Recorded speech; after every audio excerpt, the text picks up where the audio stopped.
delighted and honored to be here.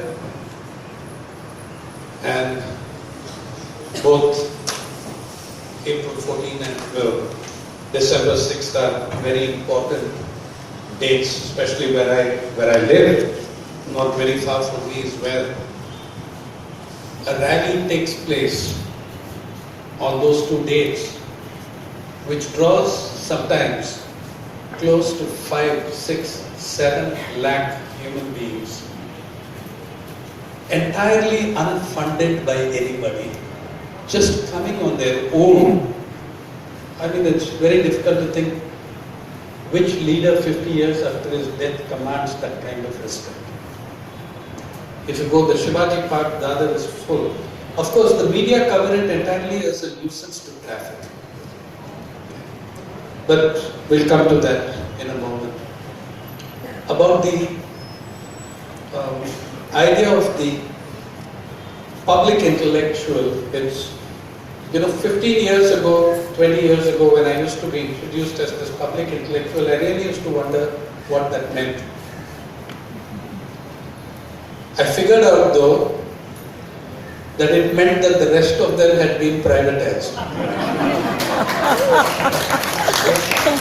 So what remained? Those who either had not found the right price or were not wanted, had no market, we became the public intellectuals.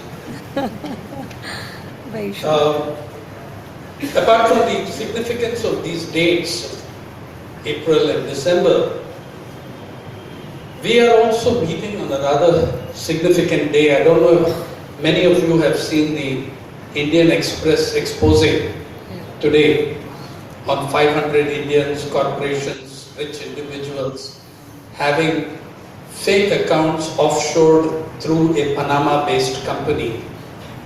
It's quite interesting because 3 months after this government came to power, the director of the CBI had warned that a large number of corporates were routing money abroad. And now we've had the Vijay Mallya thing with him taking some 10,000, running away from some 10,000 crores of public money. So I'm a bit confused. In the 2014 elections, when Mr. Modi promised us that Kala Paisa parked abroad was so huge that when he brought it back, every Indian would have 15 lakhs. I'm now wondering whether the idea was to bring it back or to export 15 lakhs per Indian. It's a bit confusing. But to return to my starting point will be the debates of the Constituent Assembly you mentioned. I do not stand before you claiming to be an expert on Babasaheb Ambedkar. I'm inspired by him. I'd like to think of some of those ideas in the context of today, and particularly in the topic that I had given for myself, which is educate, agitate and organize in the context of the wages of inequality. On November 25th, 1949, Ambedkar, while handing over the draft constitution to the Constituent Assembly, said, on the 26th of January 1950, we are going to enter a life of contradictions. In politics, we will have equality, and in social and economic life, we will have inequality. In politics, we will be recognizing the principle of one man, one vote, and one vote, one value. In our social and economic life, we shall, by reason or we shall have no such, we will deny those very principles of one man, one value. How long shall we continue to live this life of contradictions? How long shall we continue to deny it for long? We will do so only if we continue to deny it for too long. We shall do so only by putting our political democracy in peril. We must remove this contradiction at the earliest possible moment, or else those who suffer from inequality will blow up the structure of political democracy which this assembly has so laboriously built up. He also said something about graded inequality, which I will deal with. But I think more prophetic words were never spoken in the constitutional debates. He tells you essentially that you've got yourself a political democracy and no democracy at all in society and economy, and that the contradiction between these two threatens to demolish your political democracy. Imagine, that was what? 67 years ago, and it stares us in the face today. Let's look at some of the numbers of inequality as we see it today, and then I'll get to this graded inequality as well. If you take, there are three interesting sources that we can put together as an enterprising young economist Srujana Bodapatti has done. We have the NSS data. We have, at the other hand, the Forbes billionaires data, and we have the Credit Suisse data on world wealth. Have you heard of the Credit Suisse report? Yes. Oxfam has done an interpretation of this report which shows you that 63 individuals own more wealth than 3.5 billion human beings, more than 50% of the population. So taking the Forbes billionaires rankings and individual wealth of our billionaires and taking the NSS decile-wise data, what is the figure you get in terms of sheer inequality in wealth in this country? Well, the richest Indians, which is much less than 1%, own more wealth than, okay, let me put it more directly. The 100 richest Indians, own more wealth than the bottom 60% of your population. The 100 richest Indians own more wealth than the bottom 60% of your population. The 15 richest Indians own more wealth than half your population.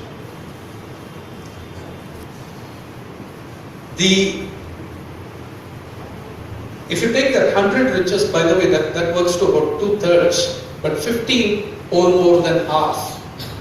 The top 5 richest Indians own more wealth than the bottom 40% own. And the richest Indian, no prizes for guessing the name, the richest Indian owns more wealth than the bottom 20% or 215 million Indians. A single individual owns more wealth than 250 million Indians. It's the same nation which is home to 38% of all children suffering stunting. Yeah. It's home to 1/4 of all the world's hungry. In fact, that went up, though the total number of hungry fell. India's share of world hunger grew in 2 decades because other countries did better at managing the hunger problem. In 91, 1/5 of all the world's hungry were in India. Now it's 1/4, though the total number of world hungry, according to the FAO's revised definitions, has fallen. China's share, for instance, fell from 29 to 17%. But India's share is now 25%. Every year, 63 million people are pushed into poverty in this country by out-of-pocket costs on, say, healthcare, something like healthcare. So you have this phenomenal inequality, and it shows in every single avenue of what we do and how we live. Right now, if you go to Marathwada or if you go to Vidarbha, Marathwada is good enough.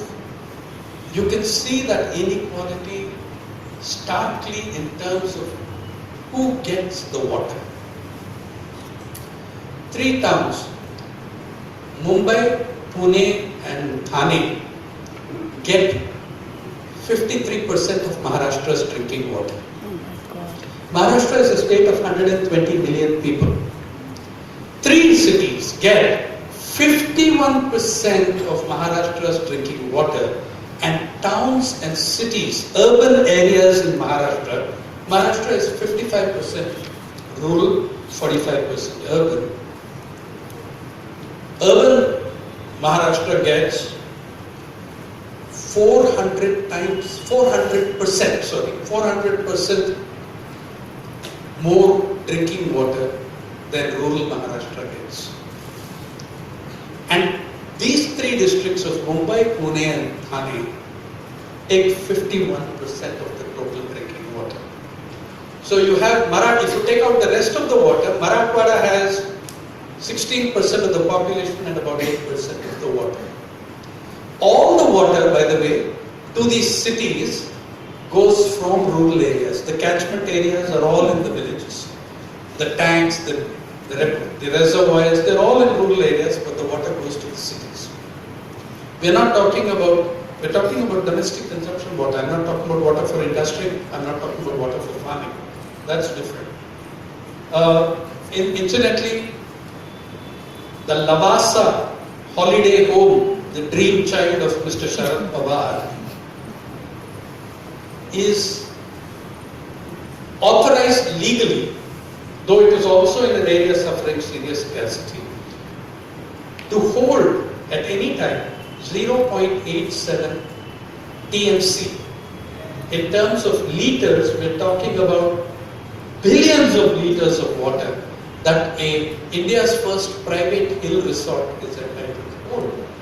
But that's one form of, it's the starkest form of inequality, considering that in Mumbai, Pune, buildings are coming up, multi-storied buildings have come up, are coming up, buildings with more than 30 floors, with a private swimming pool on every floor, balcony swimming pools is there. Who are the people working in the construction? Who are the construction laborers? If you're the kind of reporter that I am, that's my curiosity. If you're the mainstream media, the conventional thinking mainstream media, you go and interview the builder about this new miracle house. If you're a reporter who's interested in human beings, you interview the construction labor. Who are the construction laborers building these 75 swimming pools in a single complex in Goregaon? All of them are marginal farmers or agricultural laborers. अरे गांव छोड़ के यहाँ क्यों आया? सब पानी में पानी नहीं है गांव में, क्या करें? They've abandoned agriculture in the villages. The fields are lying fallow because there's no water, and they've come to the cities to build power swimming pools. Think about it. This is India 2016. The India that Ambedkar warned of the complete lack of democracy in social and economic life. But the inequality lists are endless. I could just do that lecture on that and nothing else. But let's go to this idea of educate. What did he have in mind? Does he mean formal education? Degrees and diplomas? Does he mean only that? Or did he mean educate in a larger sense, in a social and political sense? If we think I believe the latter. Okay? If we think only of formal education, which is anyway not an education but a training, for what is another question. What we call education is really a training. It doesn't widen a human being's intellectual horizons. If we think only in formal education, then we are handing over the entire process. We are restricting ourselves to the rich and the relatively better off. Anywhere you go in the country today, most states, you will find the clear class and caste systems. As a reporter in a rural area, I want to interview Dalit or Adivasi students, I go to the government school. If I want to interview students of other social backgrounds, I go to the private schools. Your society has faithfully done the, observed the tenets of Varnashrada. Yeah, pretty much. Well, we do that in the public sector in terms of class 1, class 2, class 3, class 4 employees. Please go and look at the social background of each of these classes of employees, and you'll see how faithful we are to the social divisions and the social lack of democracy in society and economy. So, if we are talking about formal institutions of education, the bulk of that is handed over and surrendered to private commercial interests. And never mind, we don't want to discuss the fact that India's miracle techies and the great Indian, worldwide admired Indian medical doctor, all of them came from government institutions and publicly funded institutions. The IITs, the most subsidized creatures on earth are the students of the IIMs. And they write term papers on how to cut subsidies. So, you have, it is the public institutions and that public funding of education is under extremely severe attack today, not just in the last 14 months or 19 months. It's been happening for 15, 20 years, but the present regime we live with is on an all-out assault on that funding. It's an all-out assault on that. And you are seeing, there is that element too, to what you see in the Hyderabad Central University, what you see in Jawaharlal Nehru University, in what you saw in the Film and Television Institute, which has produced some of the best film people of this country, a smashing of public funded education. So true. That is a very, very important thing. So let's not get stuck only in educate in the sense of formal education. Personally, I spent quite a bit of the mid-70s. My friend Anil Chaudhary, I don't know if he's shown up today, getting thrown out of one formal institution of education or the other, rusticated or suspended or whatever. Somehow we all worked on the principle, on the Mark Twain principle. Mark Twain once wrote, "Never let school interfere with your education." Those of us who believe in this principle live different.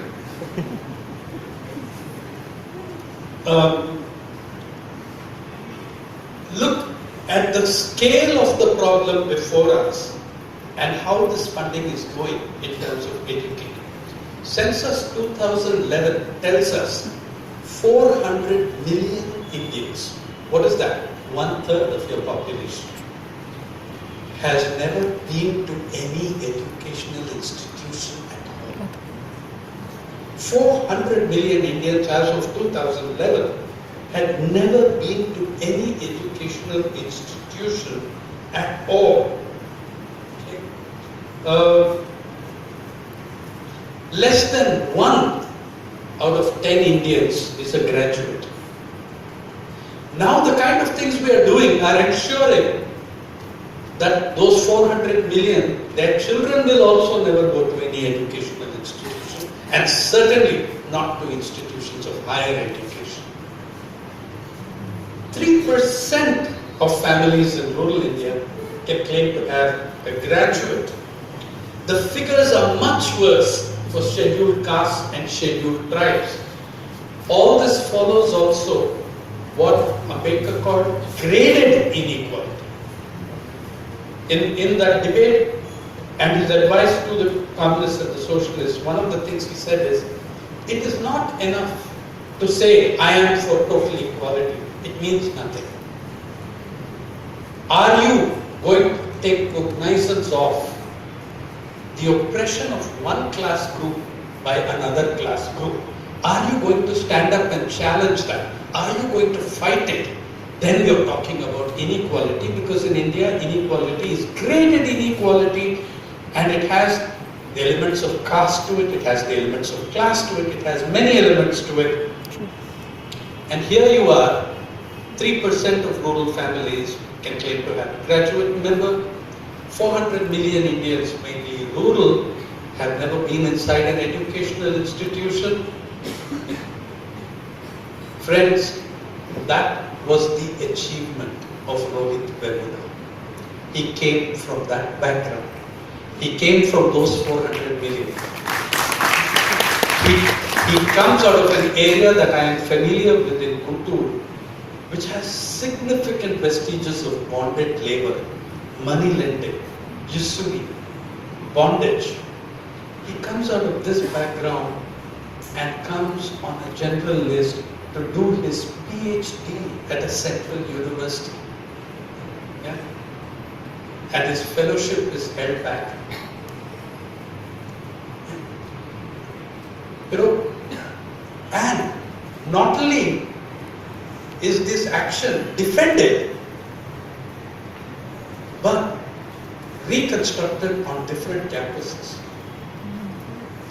There is no doubt who was the chief warden who suspended so many people, all of whom happen to be Dalits. There is no doubt the same person as Vice Chancellor functions on the basis of severe caste prejudice. But this goes on. Okay? You have a, by the way, the kind of thing we are looking at was already being pushed in the 90s, in the 1990s, by neoliberal economists. Many of you will not believe that what I am quoting is a refereed paper from EPW in the late 90s, where they say government should withdraw from education and hand it over to the private sector. Our state, and then even, no, not just withdraw from education, withdraw from primary education. Okay?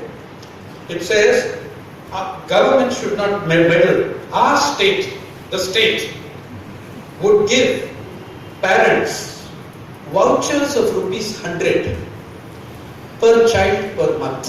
Vouchers. I think Sajay has recognized where it's from, but our state, the state would give every parent vouchers of 100 rupees per month per child to pay for the school, and the schools would receive the cash against confirmed attendance. Now what happens? Oh, how will you track all this? They say it's simple. You'll monitor it like we monitor railway bookings. Okay? Attendance, schools, teachers, you'll monitor it like you make vouchers. You'll monitor the journey of those vouchers like you will on railway bookings, tracked on the internet to minimize corruption. Primary schools, they will have two main classrooms on either sides of a field. Okay? Each set of the classrooms would be handed over to a teacher entrepreneur. This is the other side, the other universe from the public intellectual. The teacher entrepreneurs would compete against each other. And I'm quoting that if a teacher persistently beats a child, parents can move the child to the class on the other side of the field. punish the teacher. The teacher doesn't go to jail. The teacher is not hauled up for battery and assault. The teacher is punished by how? A bad teacher would lose income because the vouchers will not be cashed, right? And shifted. The bad teacher would lose income and respect each time a child is moved. But what happens to the child each time it's moved? Right? You keep moving a child from one classroom to another. What is the impact on the child? The teacher will be punished by having fewer vouchers. Okay? And it ends on this brilliant note. We should test this in Rajasthan, which is the home to the best innovations in education. Oh God, piteous. Yeah, let me tell you about the latest innovation in education in Rajasthan. It has a lot to do with the second of the points, which is agitated also. The government of Rajasthan in January this year won a dismissal of a plea against its Panchayat Act in the High Court of Rajasthan. The High Court of Rajasthan did that because the Supreme Court had upheld the Haryana Panchayat Act. What do these acts do? They punish you for not having sufficient formal education. Okay? Now, particularly, they punish poor women. Particularly, they punish poor women. Remember what Ambedkar said? Your political democracy will be undermined by the inequality in society and economy. So what happens? As of today, if you look at the state of Rajasthan,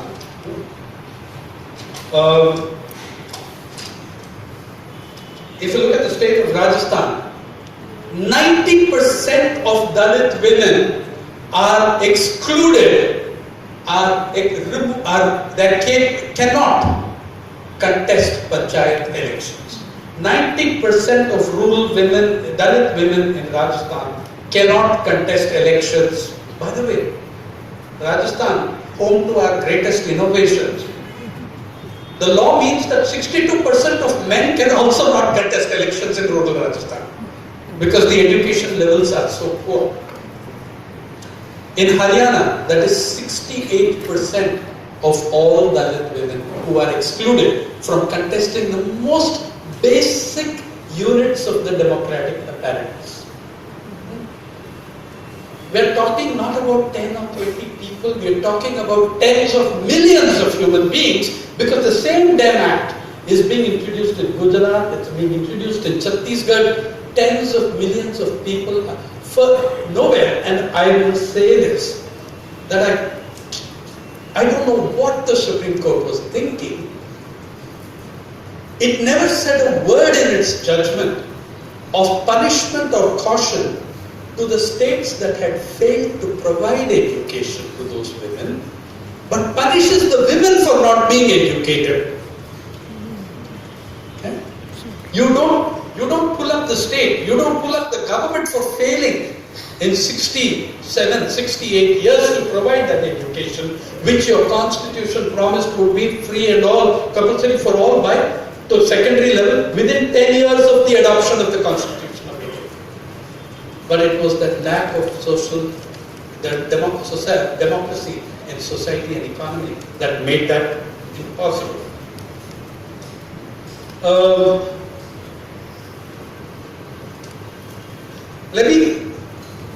Rajasthan and Rajasthan and Haryana are one end of the stick.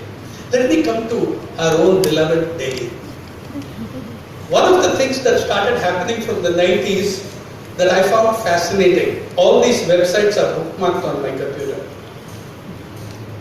Many of them, though, are very uncooperative. Once I write about something, they take down the page. So let me tell you about the inequality factor in the economic sense. There we brought it in a formal educational, societal sense. The first local bodies elections held in Haryana after the passage of the law meant that the richest people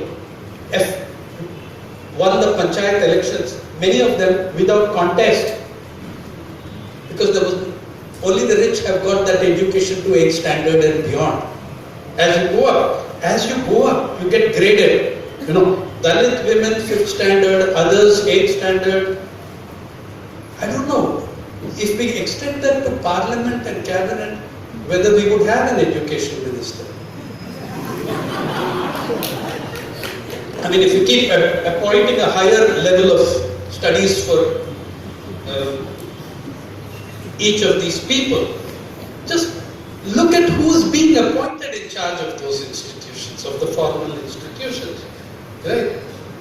In Pune, we have looked at correctly and focused on correctly on Hyderabad Central University and JNU. But please understand that 1,000 other battles are being fought across the country in many campuses, and that of the FTII in Pune lasted 105 days. That was a real Mahabharat in which they tried to keep Yudhishthira outside the campus.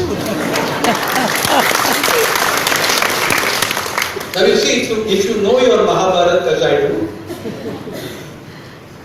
Yudhishthira was so pure,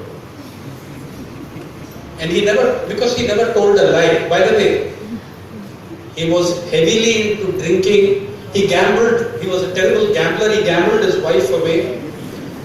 But he never told a lie, so he was pure. You know? And since he never told a lie, Yudhishthira's chariot never touched the ground. It floated 6 inches above the ground. Until the day in the middle of the war, he lied to Dronacharya and said, Aswatthama is dead. He had killed an elephant. They'd taken an elephant, named it Aswatthama and killed it.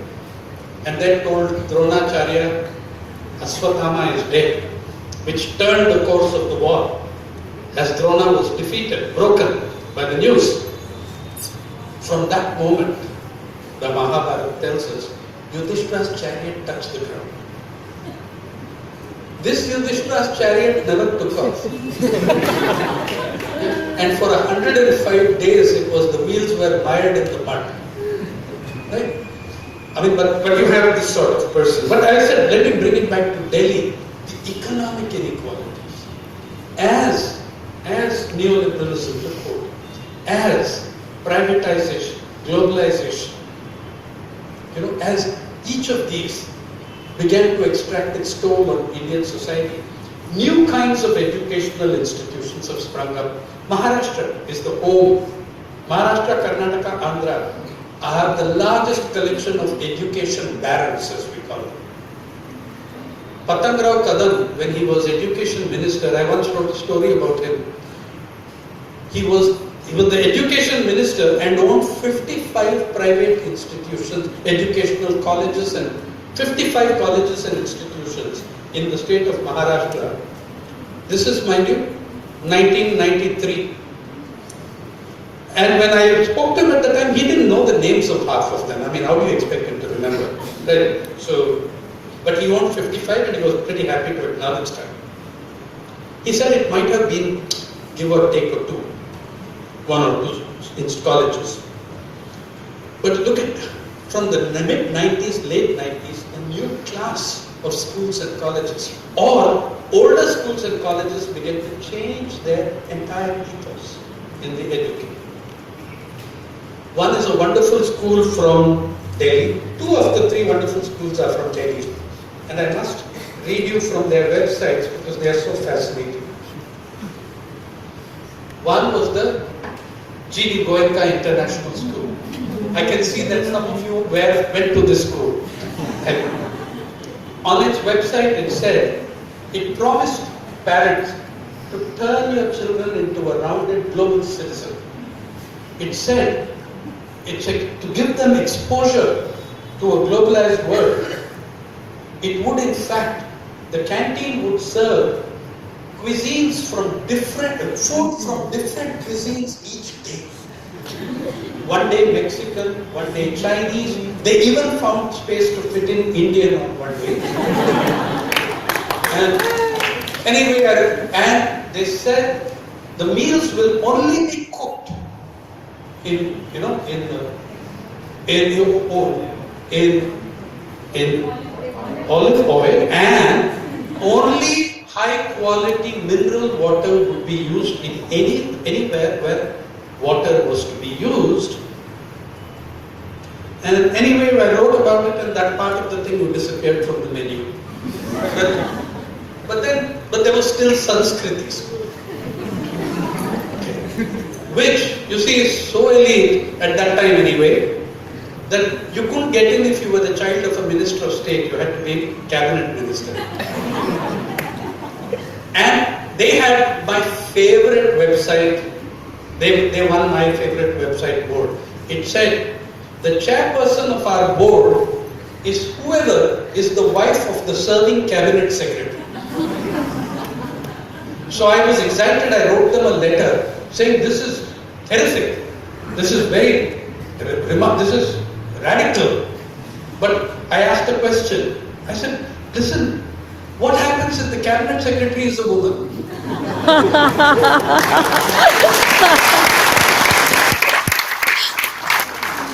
There was no answer, and then they changed that paragraph. Hey guys, I saved the page. The screenshot is there. It's archived for posterity. Yeah? But I think it's a legitimate question. I mean, you've had a woman president of India. You've had women chief ministers by the dozen. Why can't you have a cabinet secretary? But anyway, they found it embarrassing. Then in my Amchi, Mumbai, is this wonderful school of the elite. Most of our editors, I think, went there. The Bombay-based editor, the Bombay Scottish School. The only school on which in the worst traffic city, worst traffic area is allowed triple parking on the main road. I mean, that is a sign of inequality, okay? I mean, that is the ultimate sign of it in Mumbai. So, they had another problem. This was as late as 2006. Everybody's father or mother was a millionaire, okay? Somebody important. But you had these highly multi-millionaire types for whom they created a special shamiana on the annual day of the school. So you had millionaires within the multi-millionaires within the millionaires, or the better off or whoever. But by 2006 they ran into a problem. India now had many billionaires. Now you can't create a shamiana within a shamiana within a shamiana. So they had to start figuring out. The Times of India, which is very good at covering billionaires and millionaires, is the best journal for that in this country. They, for 6 days, they wrote about the battles in Bombay Scottish School on the front page, as the venerable old school became the site of a bitter class struggle between billionaires and millionaires. You can guess who won. See, the idea, today in many states, Dalits and Adivasis go to the neglected and undermined public funded educational system. Teachers of the poorest quality are being recruited to consciously undermine and bring down that system. In Odisha, the Shiksha Sahayak earns less in a month than she or he would if they work 30 days on the NREGs. That's what they're getting. And they haven't hired a full-time teacher, I don't know in how long, probably a decade. Certainly not in Jagat Singhpur, in the POSCO district. The agrarian crisis has seen thousands of children drop out of school. And you know who drops out first? Who drops out first? Girls. Do you know that several of your student suicides recorded in the NCRB as student suicides are girls from agrarian rural families who have killed themselves after they've been forced to drop out from high school or college to work on the farm at home? I have recorded several such instances. That their marriage is not getting done. The parents are not able to, first you withdraw the girl, right? And that's who you are as a society. Much of the infrastructure for public health and education built at public cost has been handed over to private companies. In Mumbai, hospital after hospital built with public money and public trust has been handed over to private management. You'll find that in every one of these inequalities, that social also stands out so strongly. That if there's a poverty line, it's much, much worse for Dalits and Adivasis and women. If there, and mind you, even the way your BPL census is conducted, for my sins, I was on one of the 4 committees on poverty formed in about equal number of years. No, 3 were formed in 4 years. First was the National Commission for Enterprises of the Unorganized Sector. Second was the NC Saxena Committee, of which I was a member. Then came the Tendulkar Committee. Then Rangarajan came and put his 5 paisa in, and so on and so forth. His 5 paisa. In the scintillating debates we had in the Saxena Committee, one of the people were challenging, experts were challenging, how can you give automatic marking of women-headed households as BPL? It's standard practice. And you don't need to do new research to find out who the poorest are. It was standard practice that women-headed households would be marked automatically BPL, and the chairperson of the commission, of which I was a member, Dr. Saxena, himself repeatedly said this. And then one of your great statisticians said, Aisa, he works with a major statistic. Aisa, फिर कल तो मैं भी, I can also declare my household to be a female-headed household. I said, I think it would be a remarkably good idea in your case. And would see significant improvement in your household on many fronts. Finally, we had it done, but that gives you an idea. The country has 6.8 crore graduates, but 6 times as many illiterates. The proportion of graduates amongst scheduled castes and scheduled tribes is far lower than the national average. Just 4% of scheduled castes are graduates, 3% in SC, in ST, lower in both cases for women.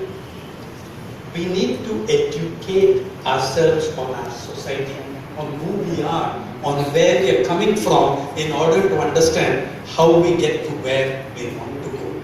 That is the educate. That is the educate. The political education, the social education, the education of what the heck democracy means, and education on what nationalism means. We need to educate ourselves in this respect. And please understand, there are people in this country who do that and pay a very high price for it. One of those groups that fundamentalists hate the most are those who educate the public through rationalism. That's why 3 rationalists, leading rationalists of this country, have been murdered in the last 2 years.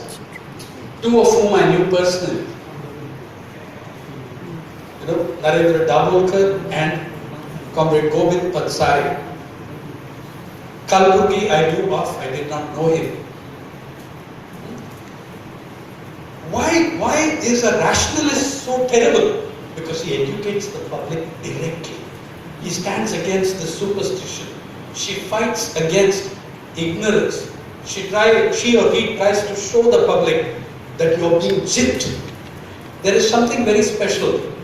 Of course, you can argue correctly that fundamentalists hate all secularists, but it's the rationalists whom they are killing, whom they are targeting, putting on a list and killing them.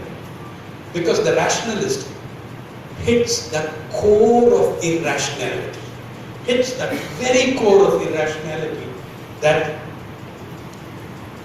fundamentalism thrives on. we need to educate ourselves on the water crisis in this country. We need to educate ourselves on the farm crisis. Are farmers suffering because there's a drought? How come they've been killing themselves in over 10,000 a year, 16,000 a year, in years of perfectly good monsoons as well? We need to understand that. We need to educate ourselves on who we are as a society and what there is at the core of this society that requires addressing. Yeah. On the other hand, ranged against this need to educate ourselves before we talk about others,